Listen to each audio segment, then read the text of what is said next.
opinion itself. It's based upon with the majority's analysis, debating the method with which they analyze what's the higher class and what's the lower class. But the main reason it's distinguishable is because the Lee court was never asked to look at that second degree argument that I just mentioned. They were never asked to consider whether or not the elimination of second degree murder, thereby when the second degree merged into the aggravated battery, whether that was proper or not. That makes Lee distinguishable. But luckily, we do have guidance from both the Illinois Supreme Court and Illinois Appellate Court as to whether or not, by virtue of the way they charge the case, the state can eliminate second degree, which has happened here. And I've cited in our memo also, which I'll adopt for purposes of this argument. Anything I don't talk about, I'll ask you to consider that. There are cases, Drakeford and Morgan, Illinois Supreme Court cases, that said you can't do that. You cannot charge a case in a way that eliminates second degree murder. There are appellate court cases.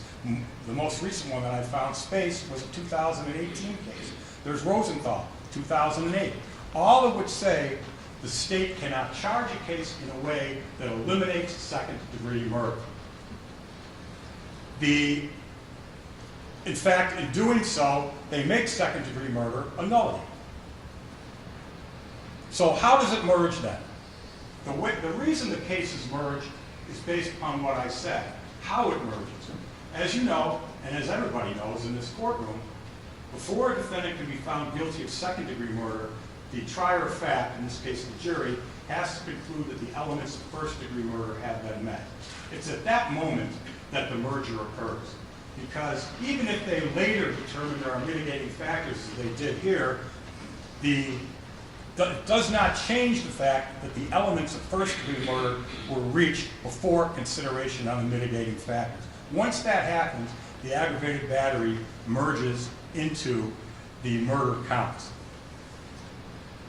Additionally, if you merge it the other way, you eliminate or negate the jury's deliberations. They were out for a while on this case. They put a lot of thought in this. They decided what the elements were, and they decided there are mitigating factors in the evidence here that allow them to reduce first degree to second degree. If you merge this into the aggravated battery, their deliberations are out the window. As a result, Mr. Van Dyke must be sentenced to second degree, in our opinion. If, however, you think otherwise, and you merge it the other way, the state has talked about in their memo and orally right now that they believe some of these counts should be consecutive. It's true. There's the section of the statute, 584, says that if there's multiple injuries and severe bodily injury occurs during those injuries to the victim of the injuries, that's a triggering offense for mandatory consecutive. But in this case, those aren't the injuries.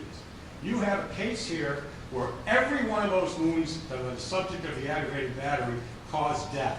Death is the injury in this case, not the individual aggravated battery. Thinking about it, it would be extremely unfair to punish Mr. Van Dyke for shooting and wounding somebody and then having those same wounds be the cause of death, and you punish him for death too. That is exactly why the merger doctrine exists, and that is why he must be sentenced as to only one count. And in this particular case, because if you choose to merge into the aggravated battery, it's the defense position that you can sentence him to one count, 6 to 30 years, because death is the injury, and so therefore there's nothing to be consecutive to. I also agree with Mr. McMahon that there's proportionate penalties issues here. The fact that the minimum for the aggravated batteries could be as high as 96 years, and the maximum for second-degree murder is 20, leaves a difference of 76 years. We agree that that would either be a proportionate penalty argument under those circumstances.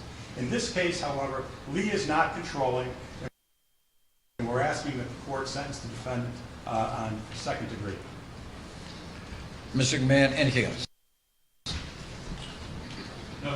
Thank you very much. Ladies and gentlemen, as I had said earlier, we're going to take a recess, and then we're going to go into the other phase of the sentencing, which will be the state will present aggravation and aggravation witnesses. The defense will present a mitigation and mitigation witnesses. Do we have the interpreter here yet, Mr. McMahon?